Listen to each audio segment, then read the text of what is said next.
Գործումը։ Ստորագրման մասով տեսեք, տեսակետ կա, որ Ադրբեջանը պատրաստվում էր էսկալացիայի եւ Հայաստանը դա իմանալով կանխեց հայտարարելով համաձայնելով այն երկու չհամաձայնեցված կետերին եւ մյուս տեսակետն էլ այն է, որ Ադրբեջանը չէր սպասում, որ Հայաստանը կհամաձայնի այդ կետերին եւ դրանից հետո անակնկալի գալով հիմա փորձում է այս հրաձգության մասին կեղծ լուրերով ուղղակի տորպեդահարել գործընթացը, որպեսզի չստորագրի պայմանագիրը։ Ձեր կարծիքով Ադրբեջանը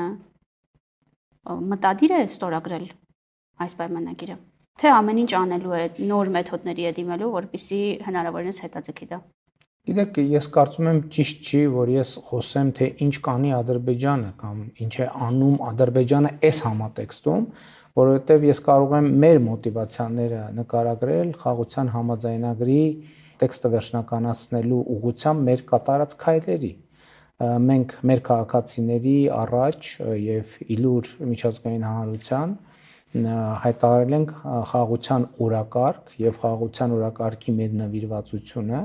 եւ մեր գործողությունները շարունակաբար եւ հետեւողական նվիրված են խաղաղության օրակարգով առաջ գնալուն։ Ընդ որում մենք պետք է շատ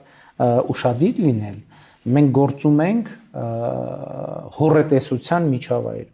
Այսինքն մենք գործում ենք մի միջավայրում, երբ որ շատերը չեն, ընդ որում ես նկատի չունեմ միայն Հայաստանի Հանրապետությունում, շատերը չեն, որ հավատում են, որ սա իրագործելի օրակարգ է, բայց եթե հիմա հետահայացնենք վերջին 2 տարվա ընթացքում մենք ձեռք ենք բերել շատ նշանակալի արդյունքներ այս իմաստով, այդ արդյունքներից առաջինը, ինչպես արդեն նշեցի, Հայաստանի եւ Ադրբեջանի սահմանազատման հանձնաժողովների համատեղ գործունեության կանոնակարգն է, որը Հայաստանի եւ Ադրբեջանի միջև ստորագրված առաջին միջպետական իրավական դե յուրե պարտադիր նշանակություն ունեցող փաստաթուղթն է, եւ երկրորդ գործողությունը մենք ունենք խաղաղության համաձայնագրի համաձայնեցված տեքստ, եւ մեր գործողությունները շարունակելու են ուղղված լինել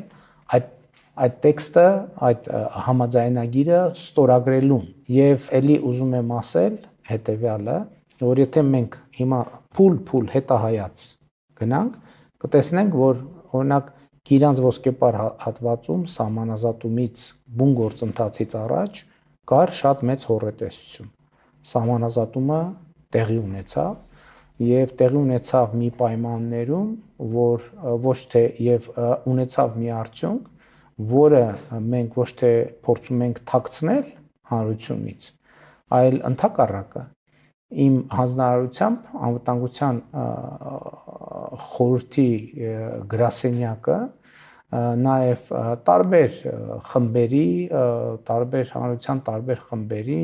գիտնականներ, ուսանողներ, մտավորականներ, փորձագետներ տուրեր է կազմակերպում դեպի Գիրանց ոսկեպար հատված, որպեսզի մենք ցույց տանք,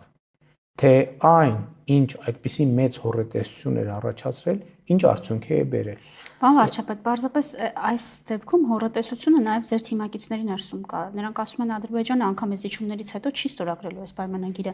Հիմա անդիմախոսներն էլ ասում են ում է պետք, ինչ արժեք ունի այդ թուղթը, եթե անգամ զիջումներից հետո Ադրբեջանը չի ստորագրելու։ Իսկ կներեք ինձ զիջումների մասին է խոսքը։ Ընդդիմության մեկնաբանությամբ երկու կետերը, որոնք մենք համաձայնություն ենք տվել, դրանք զիջումներ են։ Առաջինը միջազգային ատյաններից հայցերը հետ քաշելը, որովհետև նշում են, որ Հայաստանը ավելի ուժեղ դիրքերում է միջազգային ատյաններում, եւ երկրորդը, գիտեք, համաձայնեցված չէր, երրորդ ուժեր չտեղակայել է սահմանին, հիմա սա համաձայնեցված է եւ նշում են Ադրբեջանը այսպես թե այնպես երրորդ ուժեր չէր տեղակայում, իսկ ահա մենք Եվրամիության դիտորդներ ունենք ու այստեղ հարց է առաջանում, բա սահմանային խորքը ո՞րն է, Եվրամիության դիտորդները կարող են կրկին Հայաստանում գործել չլինելով սահմանային դիտարկում իրականացնող ուժ, թե պետք է հեռանան Հայաստանից։